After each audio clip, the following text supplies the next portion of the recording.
Welcome to EEZBOOK. Here's a step-by-step guide for new users. If you already have a login ID, simply click on the EEZBOOK tab to get started. Go to Financial Management. Click on Sales. Go to Setup. Go to Other. Then to Pattern. Click on Sales Pattern.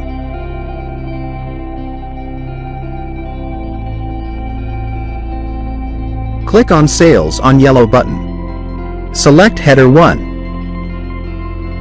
Select Header 2. Select Header 3.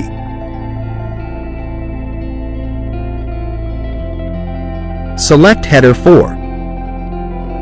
Select Header 5. Select Header 6.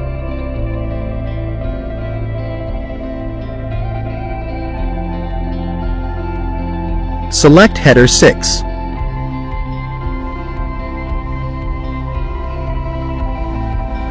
Select Header 7.